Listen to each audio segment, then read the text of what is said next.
আপনি কি ডাক্তার? আমার কথাটা শুনুন আগে। দেখেন, আপনার কথা শোনার টাইম আমার নাই। এখন ওকে ডক্টরের কাছে নিয়ে যেতে হবে। মনে হচ্ছে পাটা ভেঙেই গেছে। আমি দেখছি আই না না না না, আপনি কেন দেখবেন? আপনি ডাক্তার? জি। আগে বলেননি কেন? আপনি কি আমাকে কথা বলার সুযোগ দিয়েছেন? দেননি তো। আমাকে রিক্সা থেকে নামিয়ে রিক্সাতে চলে আসলেন। এমনই ব্যথা লাগে? মেয়ের তেমন কিছু হয়নি। আমার মেয়ে কোথায় পেলেন? এই বাচ্চাটি আপনার মেয়ে না? আমার তো বিয়ে হয়। তাহলে আপনি ওর জন্য এত অস্থির হয়েছেন কেন? ওদের জন্য আমি অস্থির হব না তো কে হবে? আপনি ওর কে হন? টিচার। টিচার মানে টিচার হয়ে স্টুডেন্টদের জন্য আপনার এত দরদ? শিক্ষক যদি দ্বিতীয় বাবা হয় তাহলে শিক্ষিকা তো দ্বিতীয় মাই হবে। মেয়ের জন্য মায়ের দরদ হবে, এটাই তো স্বাভাবিক। আপনার ভিজিট?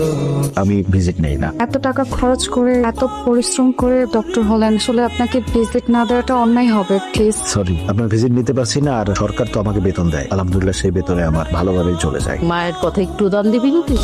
আমি কখন তোমার কথায় দাম দিলাম না বলো তো? তোরে আমি এতবার বললাম বিয়ে কর বিয়ে কর বিয়ে কর, কত সম্বন্ধ আসতেছে। যাদের আমি পছন্দ করি তারা আমার কপালের দাগ দেখে আমাকে না করে দেয়, আর যারা আমাকে পছন্দ করে তাদের আমার পছন্দ হয় না। আরে বাবা, এর মধ্যেই তো কাউকে না কাউকে বাঁচতে হবে।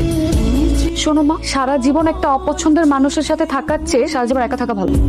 হায় রে আমার পোড়া কপাল। শিশুকালে জয়কে বিয়ে করতে চেয়েছিলাম বলে সে আমার কপাল ফাটিয়ে দিয়েছিল। তোমার আঘাতের দাগ ক্ষত এখনো বয়ে বেড়াচ্ছে।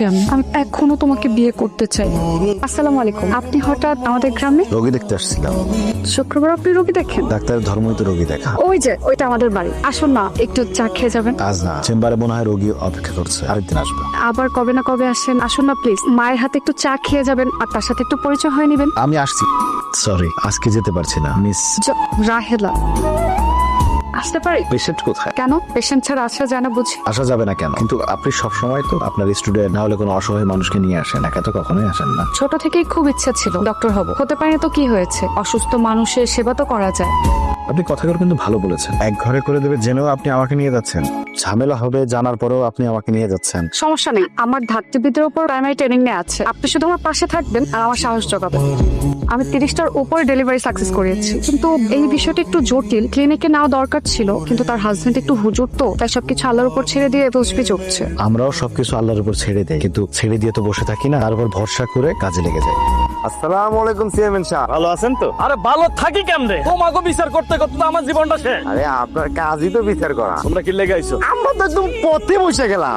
ওই যে এক মাগনা ডাক্তার আছে না, ওই থালার কারণে কোনো রোগী তো আর আমগো কাছে আসতেছে না। এলাকাতে গুলা কি শুরু করছে? গতকালকে একটা শরিয়া বিরোধী কাজ করছে। সরিয়ে বিরোধী কাজ? আপনি গতকালকে এক হুজুরের বইয়ের ডেলিভারি করাইছেন। এখন ওনার অবস্থা ক্রিটিক্যাল ছিল, আমি না গেলে ওনাকে হয়তো বাঁচানো যেত না। নাউজুবিল্লাহ নাউজুবিল্লাহ, আপনি তার জীবন বাঁচাইছেন। আমি আসলে ওভাবে বলিনি যে আমি ওনাকে বাঁচিয়েছি। আমি আসলে ডাক্তার মানুষ, আমি ওনাকে সেবা দিয়েছি, আল্লাহ ওনাকে সুস্থ করেছে। আপনি দুইটা অপরাধ করছেন। এক নম্বর অপরাধ হলো